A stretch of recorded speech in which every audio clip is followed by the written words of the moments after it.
Sage Wanderer here, and welcome to my van down by the river.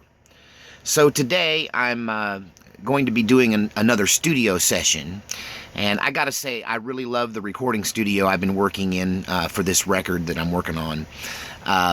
It's in an old barn. And you can't imagine a barn this size unless you're from, farm country, because this is one of them great big huge barns. And so this guy lives in this barn, and he's taken a portion of it and made it into a recording studio. So you got this big beautiful open live room with all this barn wood, and it's out in the country, so you don't have to insulate against sound. One thing, it's a little chilly since the weather started turning. But yeah, the project was on hold till the artist got financing worked out. So I guess her financing is worked out, so we're back in the studio. And I got some work to do today. I think we're cutting some vocals and some fiddle, and making some hard decisions on editing, doing some hard editing, and then off to the mix for the next session. But I was thinking about what kind of video I could make for you today, and I thought I would share with you one of my stories from the music business. Those of you that are fans of this channel know that I had a life as a touring musician and a studio musician, and that I've worked with a lot of cool people and known some interesting folks. And I was in a band where the lead singer, this guy was the most philandering, womanizing man I'd ever worked with. He was married and he had many girlfriends on the side. I really felt bad for his wife. But I was never one to dabble in people's personal affairs, although later on I would finally throw him under the bus because he treated his wife so poorly.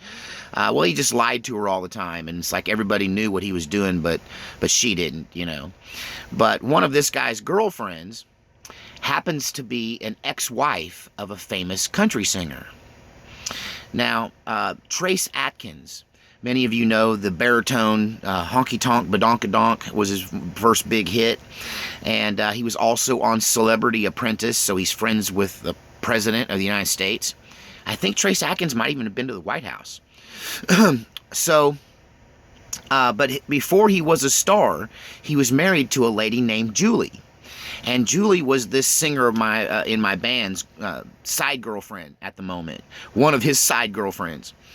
And she came out to the show, and I knew the truth about Julie. Julie was Trace Adkins' second wife, and I knew how back in '94, like a decade earlier. No, that was only six years earlier. 6 years earlier from this time, so it was like 2000, 2001 when this happened. And so Julie was sitting at the table by herself, and I thought, I got to meet this person. I'd heard so much about her, and I heard so much about her relationship with Trace Adkins and how she shot him. That's right. Many of you may not know that Trace Adkins was actually shot in the chest, in the heart and lungs were damaged by his second wife, Julie. And here, 6 years after she shot him, she's sitting in the bar where I'm at. I can't help myself. I gotta be Sage. I gotta be me. I gotta know. So I just walk right up to her table. I think I might have met her as part of a group. Like, this is my keyboard player. This is my blah, blah, blah. And I'm like, hey. But I hadn't really talked to her. So I'm like, I'm just going to go up and talk to her. So I just go up and I sit at the tall table next to her in front of the bandstand, in front of the stage. And I'm like, so how's it going? I kind of ease into it. So you were married to Trace Adkins? Is that true? And she just stiffens right up. Yep, that's right. And she kind of crosses her legs and crosses her arms and turns to the table, kind of looks at me sideways. All the body language of, I don't want to talk about it, leave me alone. But I can't help myself. You know me. I just got to know. Inquiring minds got to know. So I'm like, so did you really shoot Trace Adkins? You were married to him and you shot him. You shot Trace Adkins. She goes, yep. Well, why did you shoot him? I mean, because, was he cheating on you? Why did you shoot him? Was it an accident? Did the gun just go off? Were you just waving it? I mean, did you intend to shoot him? She goes, oh, no. I intended to shoot that son of a bitch. I shot that son of a bitch on purpose. And I said, well, why'd you shoot him? And she goes, well, people don't want to believe this, and no one wants to hear this about Trace Adkins. He's a big star now, and everybody loves him. But when he drinks, he roughs women up. He's been doing it his whole life. When he drinks, he abuses women. He punches them. He slaps them around. He bounces them off the wall. And after him doing that to me, one night I had enough of it.